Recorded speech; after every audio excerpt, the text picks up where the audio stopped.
Shalom saudara yang dikasihi Tuhan. Pernahkah Anda berada di satu titik di mana perhitungan Anda gagal? Semua rencana tampak runtuh dan logika yang selama ini Anda andalkan tiba-tiba tidak punya jawaban? Di titik itu manusia merasa biasanya takut.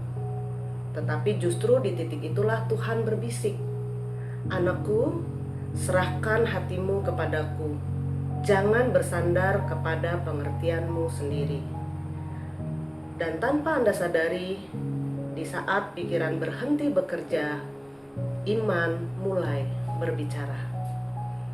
Perkenalkan, saya Yohana Susanti, mahasiswi dari Sekolah Tinggi Teologi Ekumenik Jakarta, dari mata kuliah Hermeneutika Alkitab dengan dosen pengampu Dr. Timotius Bakti Sarono. Pada kesempatan kali ini, saya akan membawakan sebuah kajian hermeneutik dengan judul Iman di atas Logika.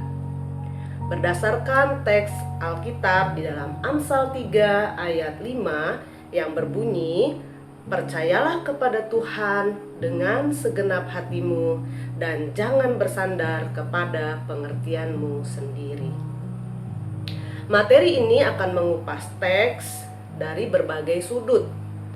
Latar belakang kitab Amsal, bahasa asli, ayat-ayat paralel, novelty, kritik tekstual, dan aplikasi yang relevan dan bisa terjadi sampai saat ini berdasarkan ayat yang akan kita bahas bersama. Mari kita akan mulai membahas dari ayat ini.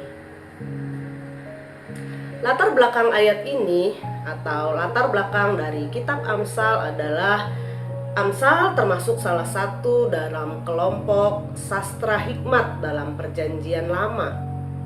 Tujuan utama kitab Amsal ini dibuat adalah membentuk karakter dan hikmat yang praktis, bukan hanya untuk tahu apa yang benar, tetapi menghidupi dengan benar dalam kehidupan sehari-hari. Amsal 3 ayat 5-6 berada dalam bagian nasihat dari seorang ayah kepada anaknya yang menggambarkan bagaimana hidup berhikmat berarti hidup bergantung penuh kepada Tuhan, bukan kepada kemampuan diri sendiri. Nah, di dalam Amsal 3 ayat 5 secara khusus yang kita bahas hari ini, yang berkata bahwa percayalah kepada Tuhan dengan segenap hatimu dan jangan bersandar kepada pengertianmu sendiri. Ayat ini lahir dalam konteks Timur kuno, di mana manusia sangat menghargai kebijaksanaan praktis. Namun, hikmat manusia tetap dipandang terbatas dibanding dengan hikmat yang dari Allah. Studi dalam bahasa asli dari ayat ini adalah dalam bahasa Ibraninya berbunyi Betak el Yahweh Bekal li beka wel binatka at al tishaen. Mari kita analisis beberapa kata penting dalam bahasa Ibrani. Yang pertama, betaks, yang artinya percaya atau bergantung dengan rasa aman. Secara literal, kata ini mengandung arti meletakkan seluruh bobot hidup atau beban hidup seperti seseorang yang bersandar total kepada tiang yang kuat. Bukan percaya setengah hati, tetapi menyerahkan seluruh kehidupan, kebergantungan secara total kepada Allah yang hidup.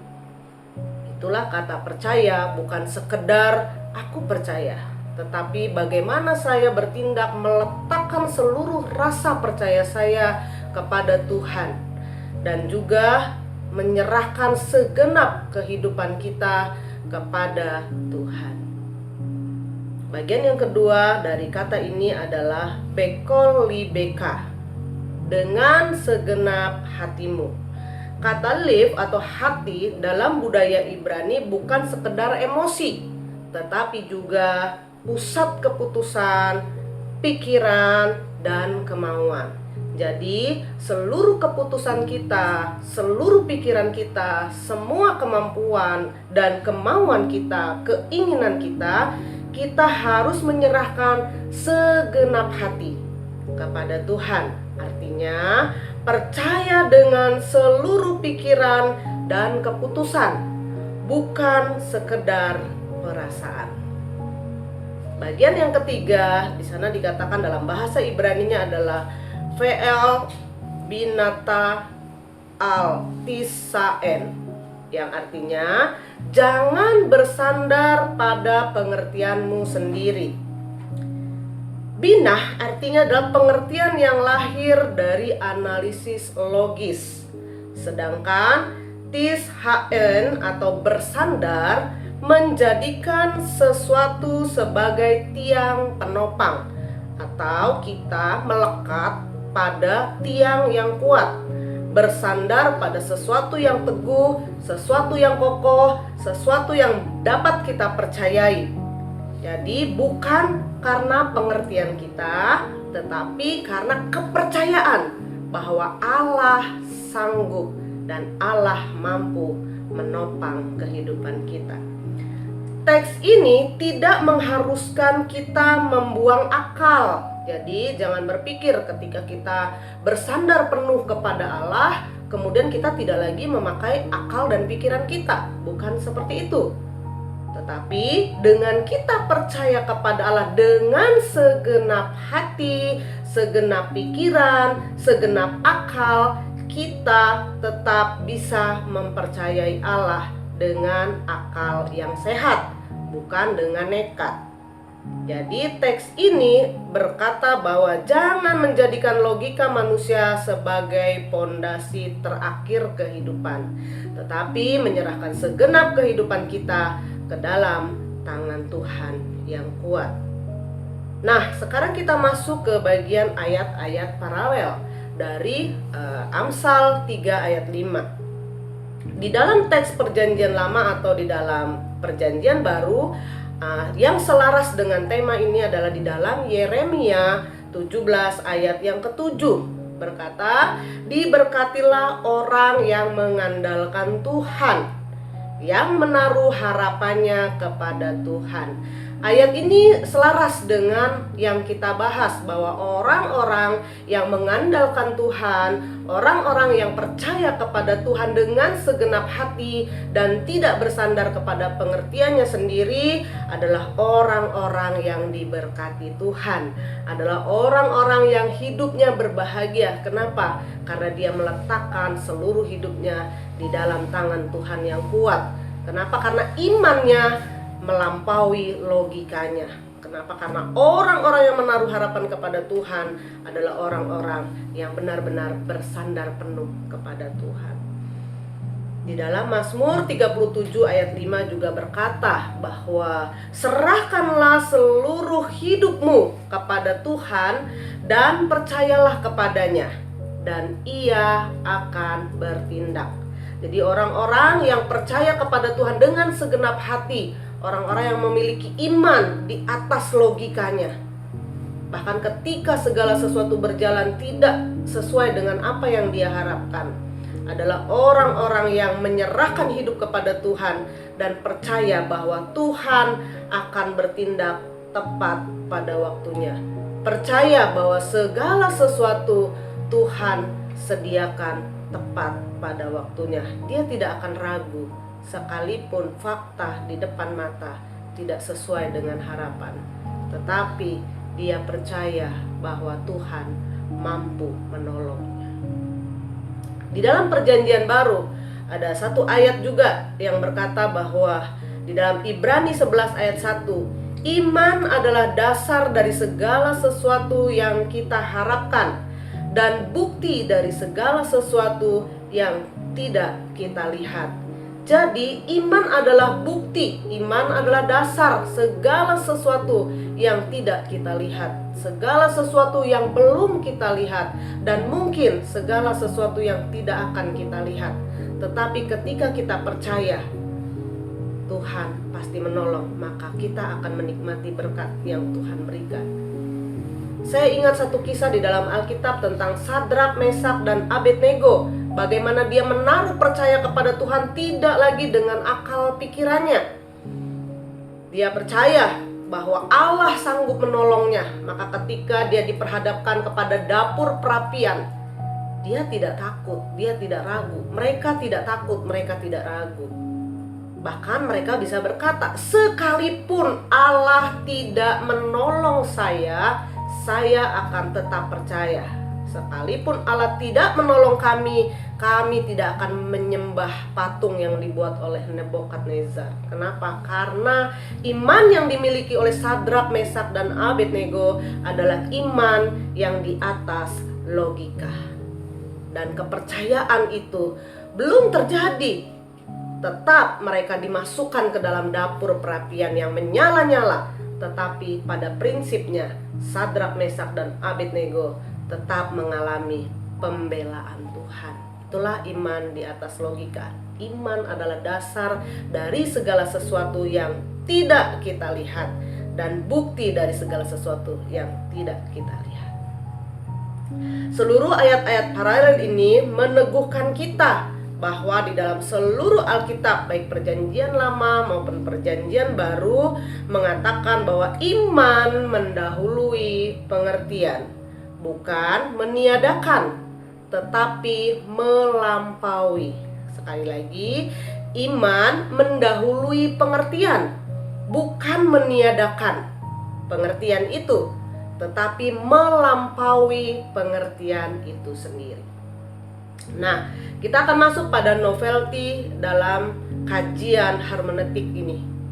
Salah satu novelty yang menarik dalam kajian hikmat Perjanjian Lama yang kita bahas, yaitu di dalam Amsal 3 ayat 5 ini adalah penelitian mengenai cognitive trust in Hebrew wisdom literature. Penelitian ini menemukan bahwa dalam sastra hikmat, percaya kepada Tuhan bukan tindakan anti logika. Jadi bukan artinya kita nggak harus menggunakan logika lagi, kita nggak perlu pakai logika lagi. Bukan seperti itu. Tetapi bagaimana kita bisa mentransfer logika kita atau trust, percaya kepada logika, yaitu kemampuan yang melampaui batas analisis manusia. Jadi iman melampaui analisa manusia ketika data yang dimiliki terbatas. Novelty ini menjelaskan bahwa iman dan logika enggak musuhan. Iman dan logika tidak berseberangan. Tetapi iman adalah keputusan ketika logika tidak cukup menjelaskan jalan Tuhan. Dengan demikian, Amsal 3 ayat 5 tidak memerintahkan kebodohan secara spiritual, tetapi mengundang manusia untuk mengakui keterbatasan epistemologis. Inilah konsep modern yang selaras dengan teks kuno di dalam Perjanjian Lama. Tafsiran kuno dalam Perjanjian Lama kita pelajari bersama juga bahwa percaya kepada Tuhan dengan segenap hatimu berkata bahwa itu bukan artinya kita rapuh, kita tidak berdaya, tetapi justru pengertian kita harus dipenuhi dengan pengalaman-pengalaman bersama dengan Tuhan.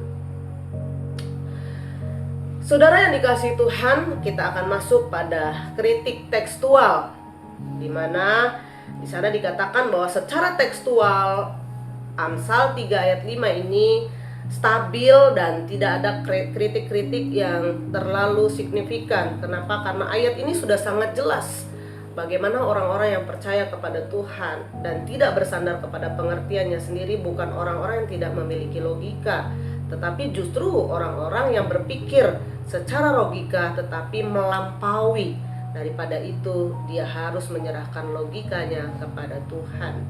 Di sini dikatakan ada dua aspek penting di dalam secara kritik tekstualnya.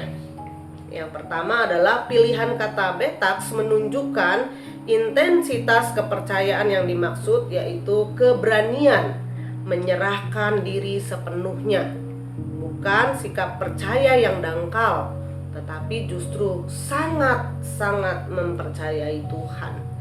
Yang kedua, di sini dikatakan bahwa struktur larangan jangan bersandar kepada pengertianmu sendiri, memakai bentuk negatif yang tegas dalam bahasa Ibrani, menegaskan bahwa mengandalkan diri secara otonom adalah penolakan terhadap hikmat Allah.